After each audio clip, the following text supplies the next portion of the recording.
Dalail and Nubuwwah was very important, but another miracle is all of his incredible statements about the end of time. Incredible, I say incredible, but they're credible for us. We believe them. They might be incredible for other people, because incredible means unbelievable, but we believe them. But I'm using it hyperbolically. So anyway, the Prophet ﷺ told us, who told the Prophet that the buildings in Mecca would reach the tips of the mountains? Like, who could have imagined that in the 7th century, to have skyscrapers that reached the tips of the mountains?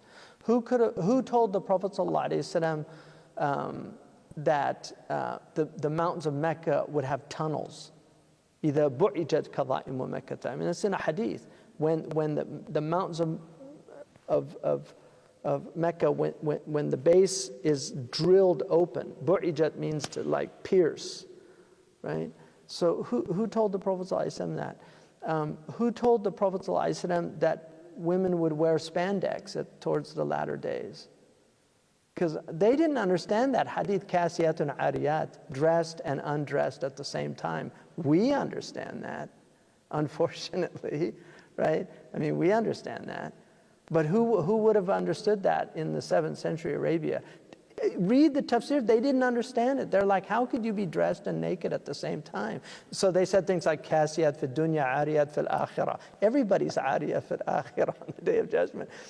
We now know what that means. The Prophet ﷺ said that people would walk in marketplaces, badiyatul afkhad, with their thighs bare. Civilized people never do that. Primitive people don't create marketplaces. Primitive people barter. You know, they live they don't have marketplaces. That's the difference between civilized, one of the differences between civilized and, so he's talking about people in aswaq, in malls, walking with shorts on. Who told the Prophet ﷺ? I mean, there's so many things that he said. Who told him that destitute Bedouin would be vying with one another to build tall buildings in the Arabian desert? Who told him that all this money would come to the Arabian Peninsula? Who told him that the Arabian Peninsula would be turned into gardens and have green, I mean, it was desert. Like, now you go and you can see these amazing gardens. I mean, they actually have skiing in Dubai. Like, they have snow. So all these things, I mean, the Prophet ﷺ, he told all these things, and I'm just like, you read the signs of the end of time, and you're like, it's not like Nostradamus, you know, where it has to be interpreted. These are like clear signs. I mean, the Prophet ﷺ said that children, he said, al-mataru sayakunu qayda, like rain would be acidic. Qayd means to burn. Who told him about acid rain? And then who told him, sallallahu alaihi wasallam, about, I mean, we know, I'm just saying rhetorically, you know, that these for us, these are all signs. He said, وَالْوَلَدُ غَيْظًا, the child would be filled with rage. Children would be filled with rage.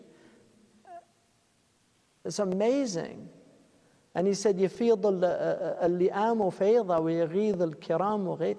He said that the low people would be everywhere. And he said noble people would diminish. They would just begin to disappear.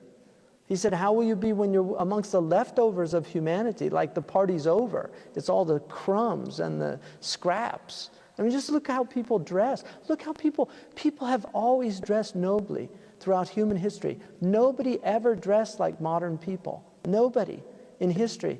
Romans had togas. You know, the Persians had their robes.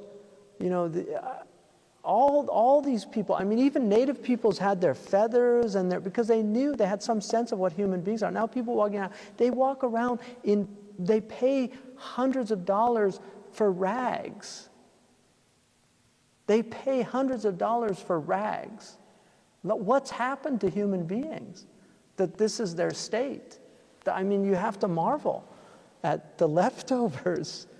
It's just amazing. But there were days, I mean, look, there were days when heroes walked the earth. Like now, they want to, every hero they just have to tear down.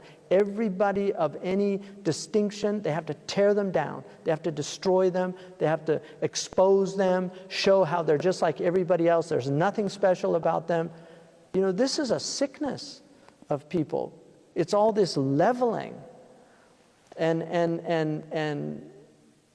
You know, there were great people, and I've sat with sanctified souls. I know it. I've been in their company. I've been in their presence. I've felt their hal, you know. So these are real. They're real.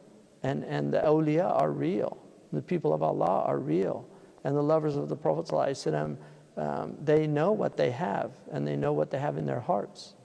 And the people that don't have that, they don't know. But Abu Hanifa said, if kings knew what we had, they would send their armies to take it from us.